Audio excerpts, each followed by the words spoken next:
The stars were dying around Admiral Kyun-ho as he watched his greatest fleet turn into cosmic debris. His blue-green skin rippled with fear as another explosion lit up the darkness of space. The Kepler Junction, once the most protected gateway in the galaxy, had become a graveyard. "Sir, we've lost the Etherian crystal ships," his communications officer reported, voice shaking. Those magnificent vessels could bend light itself, making them nearly invisible to enemies. But today nothing could hide from the Vorthak Empire's hunger for destruction.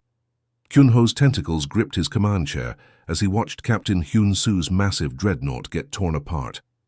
The Corvan ship was the size of a small moon, equipped with gravity weapons that could crush planets. Yet it crumbled like paper against the enemy's biomechanical horrors. The Vorthak ships weren't just machines, they were alive. Twisted combinations of metal and flesh that learned from every attack, adapted to every defense.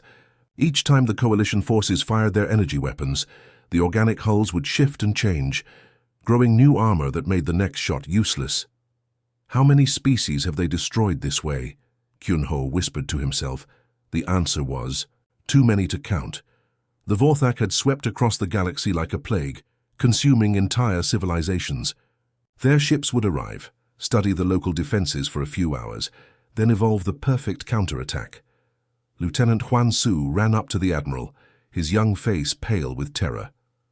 "Sir, the defensive grid is failing. They're adapting faster. Then we can change our tactics." Through the viewscreen, Kyun-ho could see the massive Vorthak motherships advancing. They looked like giant insects crossed with warships, their organic surfaces pulsing with veins of bioluminescent fluid. Smaller fighter craft swarmed around them like angry wasps, each one controlled by the collective mind of their species. "All coalition vessels, this is Admiral Kyun-ho," he spoke into his communicator, trying to keep his voice steady. "Fall back to secondary positions. Repeat, fall back immediately." But there was nowhere to retreat. Behind them lay the last free worlds of the galaxy.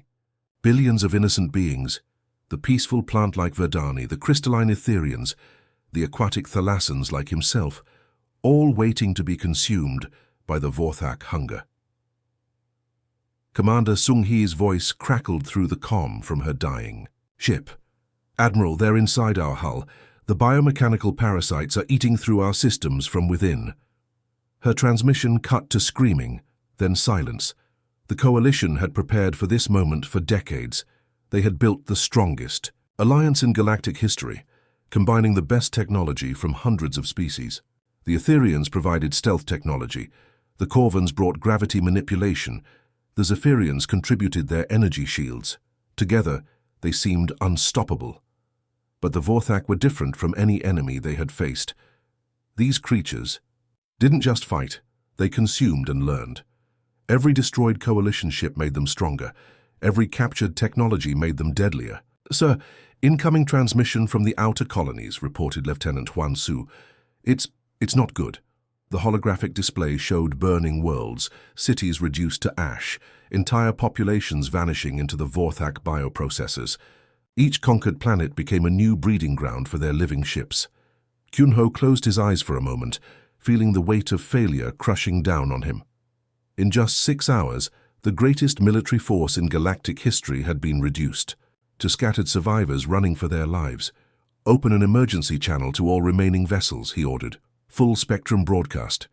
His communications officer, a young Thalassan named Jimin, worked frantically at her console. "Channel open, sir.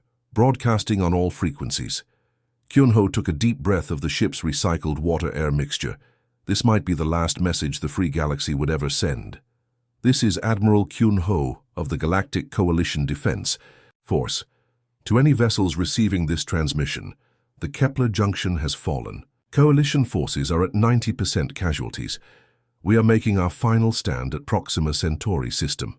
He paused, watching another explosion bloom in the distance as the Vorthak consumed the wreckage of a Corvan battlecruiser. "If there is anyone out there, any species we haven't contacted, any civilization still free, we need help. The Vorthak cannot be stopped by conventional means. They adapt too quickly, learn too fast. We've tried everything." The Admiral's voice grew quieter, more desperate. "To whoever receives this message, Learn from our mistakes. Don't try to fight them with energy weapons. Don't rely on computer-controlled systems. They'll turn your own technology against you. Within hours, static began to interfere with the transmission as Vorthak jamming systems locked onto their signal. Lieutenant Jimin struggled to maintain the connection. This is our final message. May the stars remember us kindly. Coalition, command out. The transmission cut to silence, carrying their last hope across the vast emptiness of space toward a small blue planet called Earth, where a species that had never known galactic peace was about to learn about galactic war. The emergency meeting. Room in Seoul buzzed with tension as Earth's top military leaders stared at the alien transmission playing on repeat. Colonel Minho rubbed his tired eyes, having watched the desperate message from space dozens of times in the past 6 hours. Sir, with all due respect, this has to be some kind of hoax, General Park said, leaning back in his chair. Aliens asking for our help. We barely figured out how to get to Mars without blowing ourselves up. Major Jiwoo stood up from her seat, tablet in hand. The transmission came from deep space, beyond our solar system. Our satellites confirmed it. The energy. Signatures don't match any known Earth technology.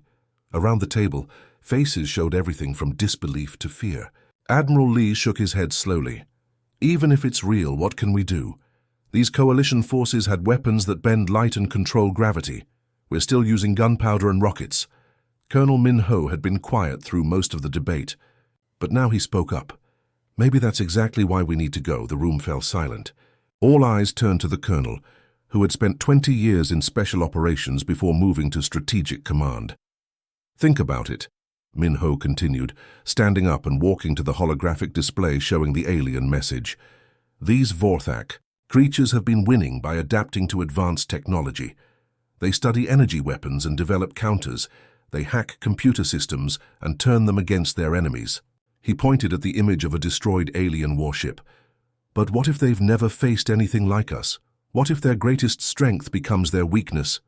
Major Jiwoo caught on first. You're talking about asymmetric warfare, using our primitive nature as an advantage. Exactly, Minho nodded. We evolved differently than these other species. While they were developing crystal ships and gravity weapons on peaceful worlds, we were killing each other with sticks and stones. Then swords, then guns. We've had 10,000 years of non-stop warfare. Captain Tamin, who had been listening quietly from the corner, stepped forward. Colonel, are you seriously suggesting we take on spacefaring aliens with conventional weapons? Not just conventional weapons, Minho replied, his voice growing more confident. Conventional tactics. These aliens fight at long range with computer-controlled systems. We fight up close and personal. They rely on adaptation and learning. We rely on chaos and unpredictability. The room erupted in arguments. Some called it suicide, others called it insane. But Major Jiwoo was already running calculations on her tablet. It could work, she said, causing the arguments to die down. If these Vorthak have never encountered kinetic weapons, explosive ordnances or analog systems, they might not have defenses prepared. General Park looked skeptical. And how exactly do we get our soldiers to this alien battle?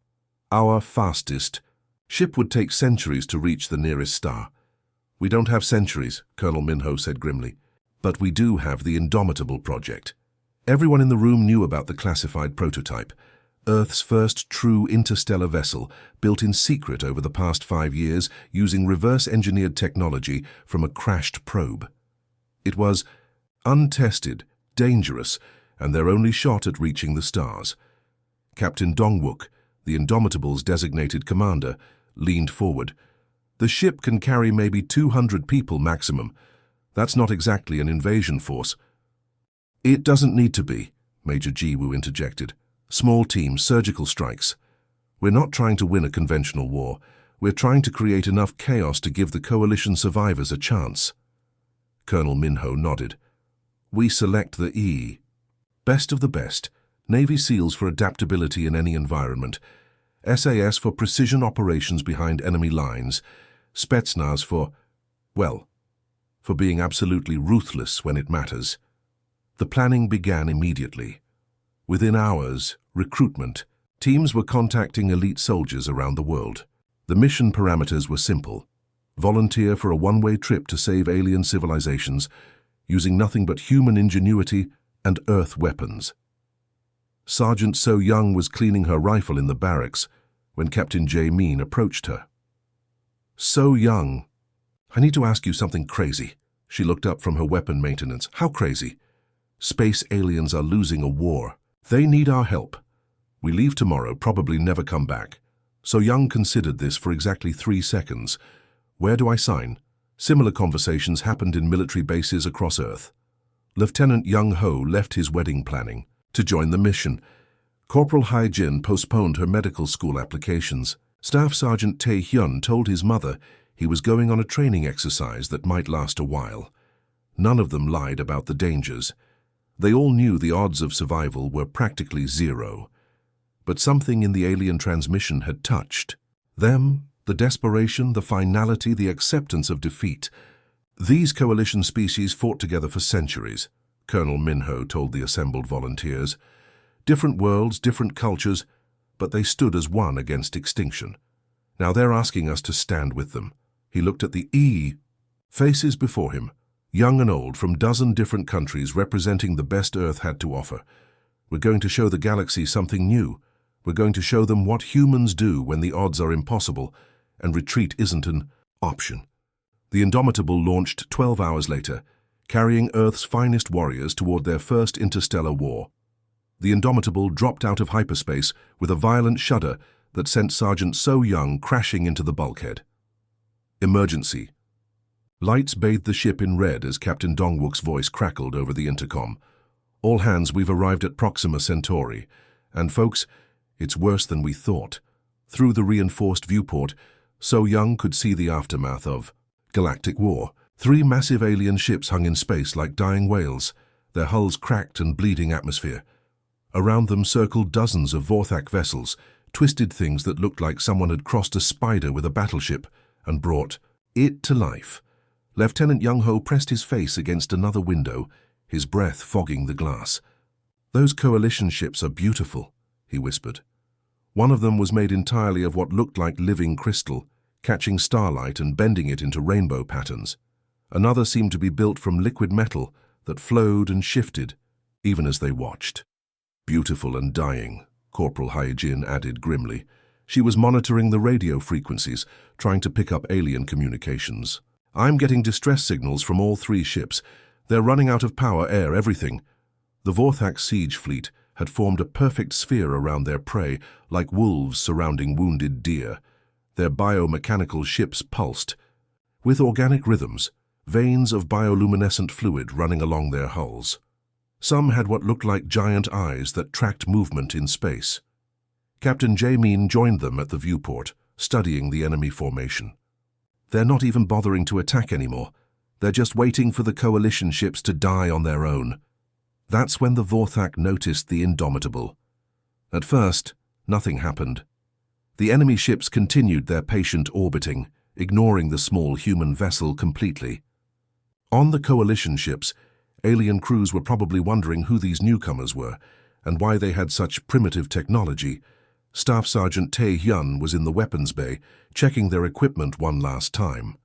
Unlike the energy weapons and gravity cannons used by galactic civilizations, the humans had brought gunpowder, steel, and high explosives.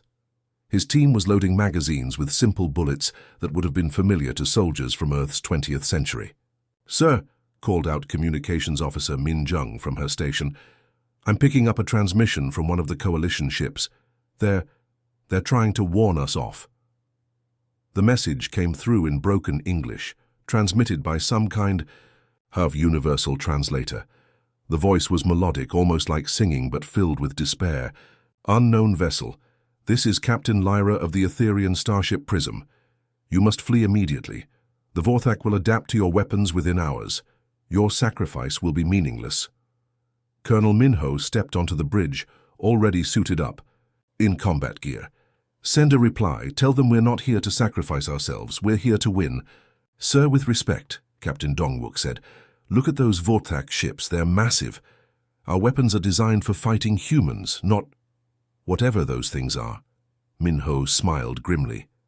"That's exactly the point. Those things have been fighting advanced civilizations for centuries. They've learned to counter energy weapons, gravity manipulation, even ships that can bend light. But they've never fought primitives like us. The first part of their plan was simple: get close enough to board enemy vessels. But Vorthak ships were enormous, and the Indomitable was just one small craft. That's when Lieutenant Commander Sungmin had an idea that was either brilliant or completely insane. "Sir, what if we don't try to fight their whole fleet? What if we just ignore most of them and hit 2 ships simultaneously, create confusion?" The plan came together quickly. They would use the Indomitable's entire supply of boarding pods, small armored capsules designed to penetrate enemy hulls. Half the human force would hit one Vorthak ship, while the other half attacked a different target. Sergeant So Young strapped herself into the first boarding pod, her heart racing. Around her, 11 other soldiers checked their equipment one final time. They carried shotguns, assault rifles, grenades, and combat knives, weapons that hadn't changed much in 50 years. "Remember," Captain Jamin's voice came through their headsets, "these are living ships. Treat them like you're fighting inside a giant animal, not a machine." The boarding pods launched with violent force, streaking across space toward their targets. Through the small porthole, So Young watched as 2 Vorthak vessels grew larger and larger. She could see organic details on their hulls, what looked like scales, breathing vents, even patches that might have been skin. The impact was brutal. Her pod smashed through the enemy hull like a bullet through flesh, and immediately she could hear something that made her skin crawl. Screaming. Not human screaming, but something alien and wrong, like the ship itself was in pain. Her pod's tire blew open with explosive charges, and she rolled out into an alien corridor that pulsed with organic light. The walls were warm to the touch and seemed to be breathing. Worse, they were bleeding, thick dark fluid oozing from where her pod had punched through. "Contact!" Young Ho's voice crackled through the comm from the second boarding team. "The ship is trying to heal around our entry point." So Young raised her shotgun and moved deeper into the vessel. Behind her, her team spread out in standard room-clearing formation, tactics developed in Earth's urban warfare that no alien species had ever seen. That's when they encountered their first Vorthak. The creature was tall and skeletal, with too many joints and skin that looked like living metal. It turned toward them with movements that seemed almost mechanical, raising what might have been a weapon. So Young didn't hesitate. She pulled the trigger. The shotgun blast tore through the alien's center mass, sending it crashing backward into the pulsing wall. But something unexpected happened. The entire corridor shuddered, and the bioluminescent veins in the walls flickered. "The ship felt that," she reported over comm. "It felt pain." That's when they realized the Vorthak's greatest weakness. Their living ships could suffer. The screaming hadn't stopped since Sergeant So Young pulled that first trigger. Not human screaming, the ship itself was screaming. The bioluminescent veins running through the organic corridors flickered like a broken neon sign, and thick fluid that might have been blood oozed from cracks in the walls. "This is insane," Corporal Hyjin whispered over the comm as her team moved deeper into the second Vorthak vessel. "The whole ship is reacting like we just stabbed it in the heart." Lieutenant Young-Ho's voice crackled back from the first ship. "It gets weirder. The Vorthak crew members we've encountered, they're panicking. I've never seen anything panic like this before." Back on the Coalition ships, alien crews pressed against their viewports in amazement. Captain Lyra of the Etherian vessel couldn't believe what her senses were telling her. The Vorthak ships, those terrifying biomechanical predators that had conquered half the galaxy, were thrashing in space like wounded animals. Inside the first Vorthak vessel, Staff Sergeant Tae Hyun discovered something that changed everything. His team had been moving through what looked like the ship's nervous system, corridors lined with pulsing neural networks, when they found a cluster of organic computers. "Command, you need to hear this," Tae Hyun reported. He held up a standard Earth military flashbang grenade. "Watch what happens when I activate one of these near their biocomputers." The grenade went off with a brilliant flash and a sharp crack. Immediately, the organic computers began convulsing, their neural patterns scrambling. Throughout the ship, lights dimmed and systems failed. "The electromagnetic pulse from our flashbangs disrupts their nervous systems," Tae Hyun explained, grinning. Inside his helmet, These ships are basically giant brains and we just gave this one a concussion. But the real breakthrough came from Lieutenant Commander Sungmin's team aboard the second vessel. They had found what looked like the ship's communication center, a chamber filled with writhing tendrils that pulsed with coordinated light patterns. "Sir, I think this is how they talk to each other," Sungmin reported. "Some kind of biological internet." Private Dongwook, their communications specialist, had an idea. He pulled out a standard military radio jammer, a simple device designed to disrupt enemy communications during Earth battles. The effect was immediate and devastating. The writhing tendrils began spasming randomly, their coordinated light patterns breaking down into chaos. Throughout the Vorthak fleet, ships that had been moving in perfect formation suddenly began drifting out of position. "They can't talk to each other anymore," Dongwook laughed. "We just cut off their hive mind with a radio jammer that costs $50. The panic was spreading. On both Vorthak ships, the alien crew members were abandoning their posts. These beings had conquered dozens of advanced civilizations by adapting to their enemies' technology within hours. But humans weren't using technology, they were using chaos. Captain Jaemin coordinated the assault from the Indomitable's bridge, watching in amazement as his soldiers turned galactic warfare upside down. "All teams, the enemy is in full retreat." On both vessels, they're abandoning entire sections of their ships. "Copy that, sir," So-Young replied, her voice steady despite the madness around her. "We're going to see how much of this ship we can take before they figure out how to stop us." But the Vorthak couldn't figure out how to stop them. Their adaptation protocols were designed for predictable energy weapons and computer-controlled systems. How do you adapt to enemies who use explosives that spray sharp metal fragments in random directions? How do you counter soldiers who fight by instinct instead of programmed responses? The situation became even more chaotic when Corporal Hai Jin's team found the ship's weapon systems. The biomechanical cannons were beautiful in their alien design, living weapons that could evolve new firing patterns to counter any defense. "Let's see how they like some good old-fashioned sabotage," Hai Jin muttered, pulling out a block of military-grade plastic explosive.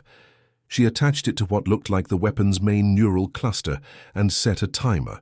The explosion tore through the ship's weapon systems like a knife through soft tissue. The organic cannons writhed in agony before going silent, their bioluminescent patterns fading to black. Throughout the Vorthak fleet, similar scenes were playing out. Ships that had seemed invincible just hours before were now wallowing in space, their crews evacuating in escape pods. The remaining vessels began pulling back from the coalition survivors, no longer confident in their ability to adapt and overcome. Admiral Kyun-ho watched from his damaged bridge in disbelief. "Communications, are you recording this?" "Yes, sir," Lieutenant Jaemin replied, her voice filled with wonder. "The humans are systematically disabling Vorthak vessels using, sir, I'm not even sure what to call their weapons, primitive kinetic devices and chemical explosives. And it's working," Kyun-ho breathed. "After centuries of defeats, it's actually working." The human soldiers were learning too. Each team was sharing their discoveries over the comm network, building a real-time manual for fighting living ships. They learned that the ship's healing systems could be overwhelmed by creating too many wounds at once.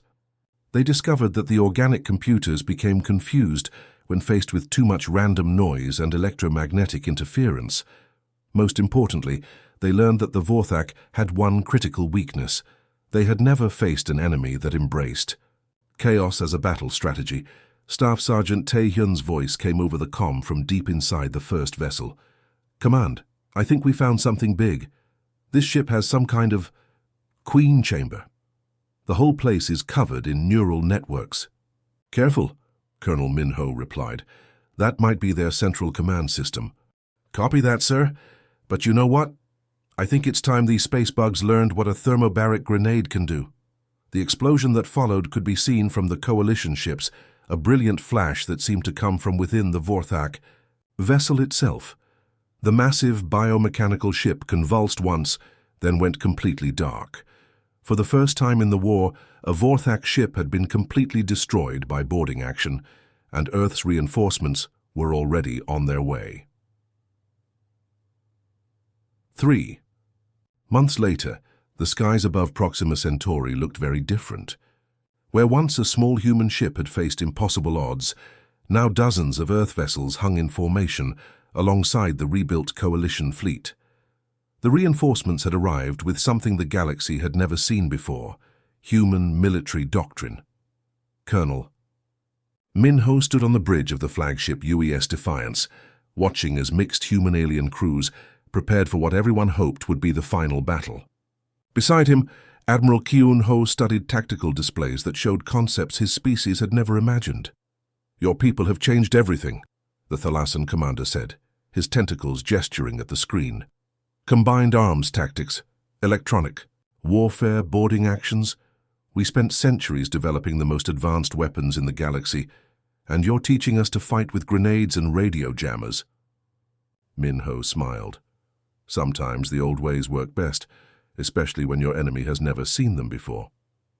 The Vorthak command fleet was approaching, hundreds of their largest biomechanical vessels led by the Queen Mind ship itself. Intelligence gathered from captured vessels revealed that this floating nightmare was the size of a small moon, containing the collective consciousness that controlled their entire species. Captain Dongwook's voice came over the comm from the Indomitable, now refitted with both human and alien technology. "All ships, enemy fleet detected at maximum sensor range. They're bringing everything they have. The plan was ambitious beyond anything either species had attempted alone. Human nuclear weapons would create electromagnetic storms to blind the Vorthak's adaptive sensors. Coalition energy weapons would engage at long range, while human boarding teams created chaos from within. Most importantly, they would fight as one unified force, something the galaxy had never achieved before." Lieutenant Commander Sung Min was briefing his mixed boarding team, humans working alongside Etherian crystal shapers and Corvan gravity specialists. "Remember, we're not trying to destroy these ships from the outside. We're going to gut them from within. The aliens will handle their advanced systems. We'll handle the organic components." Sergeant So Young checked her equipment one final time. Alongside her standard Earth weapons, she now carried alien tools that could phase through solid matter and disrupt energy fields. But her favorite was still the simple shotgun that had started this whole revolution in galactic warfare. "Fleet positions confirmed," reported Communications Officer Min Jung from the Defiance. "Human vessels forming the inner combat sphere, coalition ships providing long-range support. All boarding teams report ready." The Vorthak fleet emerged from hyperspace like a plague of metallic locusts. Their ships had evolved again since the first encounters, sporting new organic armor and what looked like defensive tentacles. But intelligence suggested they were still vulnerable to the chaos, tactics that had surprised them before. "Here they come," Admiral Kyun-ho whispered as the enemy formation spread across space. The largest Vorthak fleet ever assembled, Colonel Minho activated the fleet-wide communications. "All ships, this is command. Today we don't just fight for survival. We fight for the future of every free species in this galaxy. Human vessels begin nuclear bombardment. Coalition forces prepare for coordinated assault." The battle began with nuclear fire. Human warheads detonated in precise patterns around the Vorthak fleet, creating cascading electromagnetic pulses that scrambled their biocomputers. The enemy ships writhed in space as their adaptive systems struggled to process the chaotic interference. "Direct hit on lead formation," Captain Jamin reported from his destroyer. "Their coordination is breaking down. Now's our chance. Coalition." Vessels opened fire with concentrated energy beams, while human ships launched waves of boarding pods. But this time the pods carried mixed crews trained in both human guerrilla tactics and alien technical expertise. Staff Sergeant Tae-hyun led the assault on a massive Vorthak bioship, his team moving through organic corridors that pulsed with alien life. Alongside him, an Etherian engineer named Resonance used crystal technology to map the ship's neural networks, while Corporal Hyojin planted explosive charges at critical junction points. "The ship's trying to adapt to our electromagnetic weapons," Resonance reported, her crystalline form glowing with effort. "But it cannot comprehend the random patterns of your chemical explosives."